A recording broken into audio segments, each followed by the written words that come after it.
Hi friends, I'm Rohn Strong, your local neighborhood gay farmer. That's the look I'm going for today.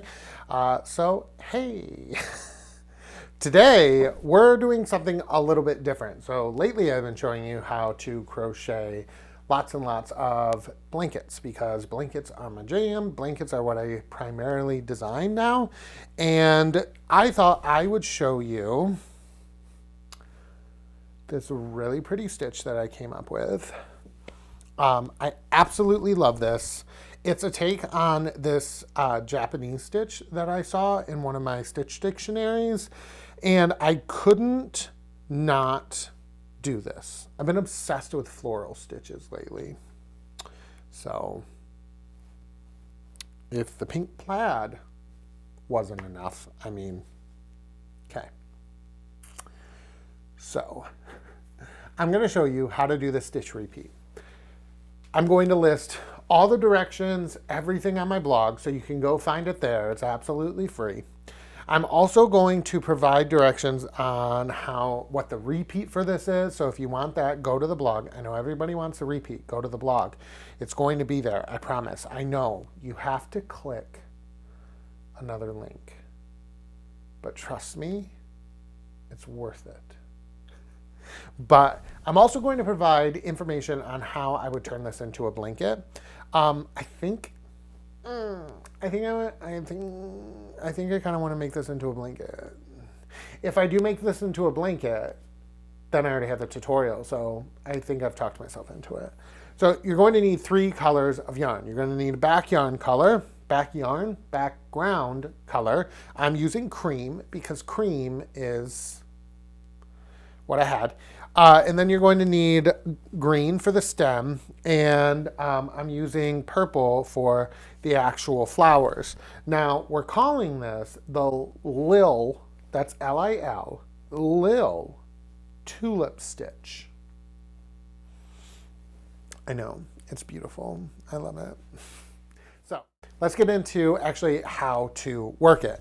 Like I said, all the directions and everything will be on my blog if you prefer written directions.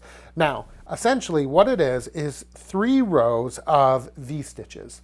V-stitches, for those of you that don't know, are just double crochet, chain 1, double crochet. You just work 3 rows of the V-stitches. Then we work a row of V-stitches, but instead of working them into the chain 1s like we did before, we work it into the space in between. Then we get crazy because then we're going to do some overlay crochet and some popcorn stitches. So stick around, there's a lot to learn, and I'm so incredibly excited about showing you this. Okay, so here's what we're going to do, friends. I've already got my first double crochet. That's my chain 3. Anyway, I'm going to work V-stitches. I'm going to do 2 more rows. So V-stitches are just double crochets, chain 1, and double crochet. And most of the time you're going to work V-stitches in the chain 1 space of the V-stitches from the previous row. That's usually how it goes. So you work that all the way across, and then I'm going to just double crochet into my last double crochet. Chain 3. And turn my work. And then we're going to work 1 more row of V-stitches.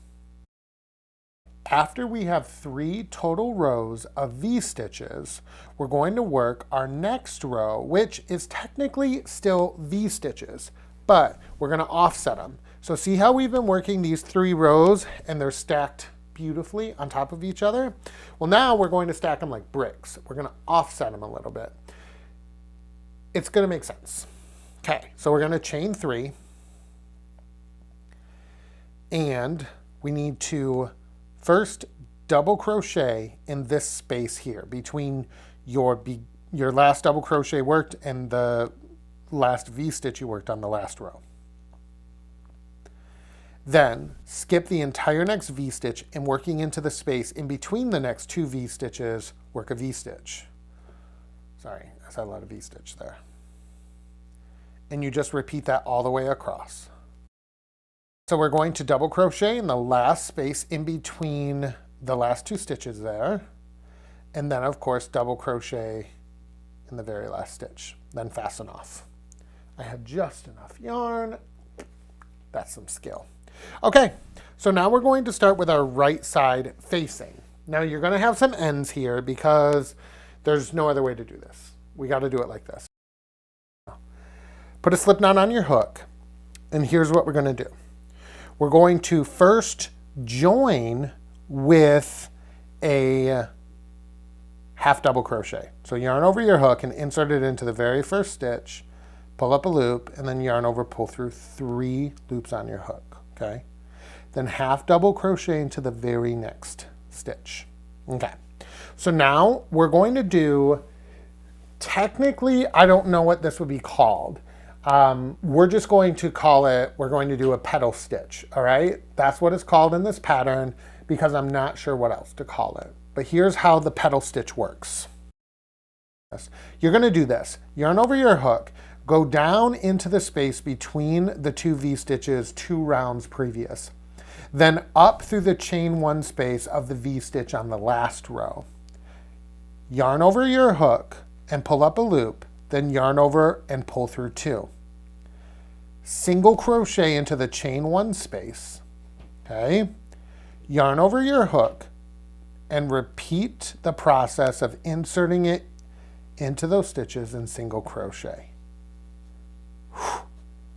We did it, okay? So we're going to do it again. Yarn over your hook, drop down into the space between the 2 V-stitches 2 rounds previous. Then come up through the chain 1 space of the V-stitch on the previous row, pull up a loop, pull through 2. Single crochet in the chain 1 space of the V-stitch on the previous row, and then repeat with another double crochet. Okay, do that again.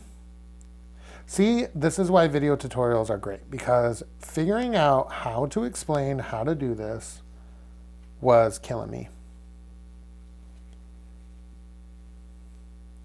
This is a really fun stitch, and technically I think this would be called overlay crochet, but it might also be technically would it be a post stitch? It wouldn't be a post stitch because we're not going around a post.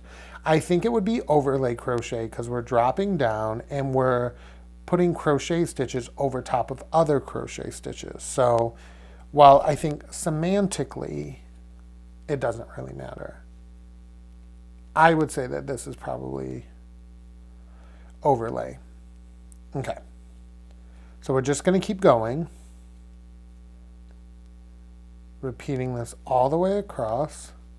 And you can see that that second double crochet there, so we do our first one, that's pretty easy, right? Then we single crochet, and then all of a sudden it's like, oh, it's kind of more difficult. But just keep going. Remember, we only have to do this on this one row. That's it. Okay.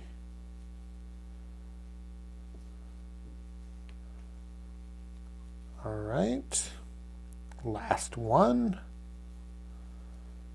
Single crochet. Last petal stitch. Then we'll half double crochet in each of the last 2 stitches and end off. All right, we did it.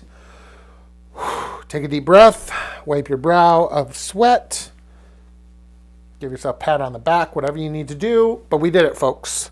Okay, so now that that's done, we can be happy, and then we're going to move on to the actual flower part.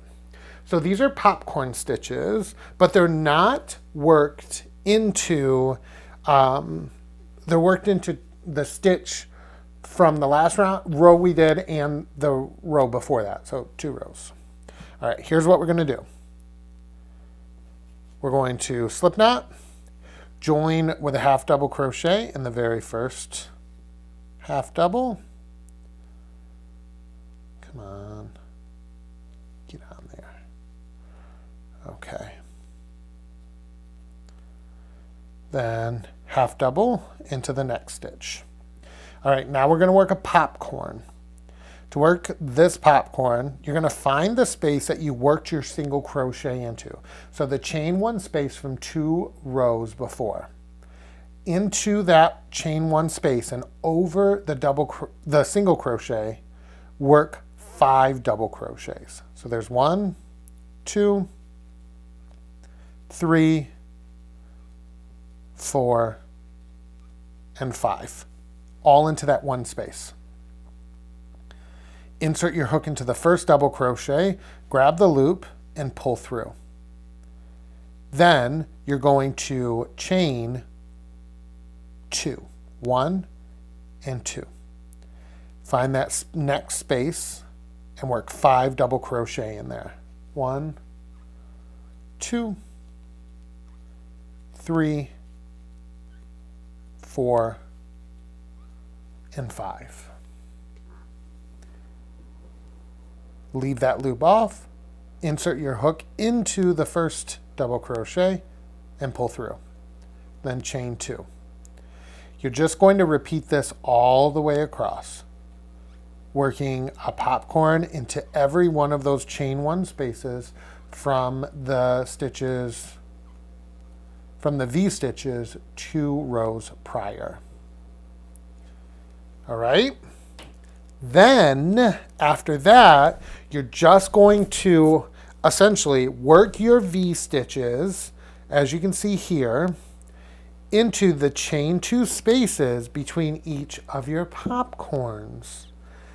Then you work your 3 rows of V stitches, your 1 row of offset V stitches, and you repeat the petal stitches. That's it. How cool is that? This was totally a fluke. I think it turned out so beautiful. I'm sure this stitch has been done before, but I just played around and came up with it, and I really, really love how it looks. The little tulips are just chef's kiss. I think this would look great in a variegated yarn. I'm using an ombre yarn here, which I also think would look great. I can't wait to see what you work this up in. So make sure that if you work this stitch, if you make the Afghan, anything like that, tag me on Instagram. Leave a comment below with your Instagram handle so I can find you and follow you. Check out all the links below. Make sure you like and subscribe while you're there. And until next time, friends, I'm Rohn Strong. Happy stitching. Bye, y'all.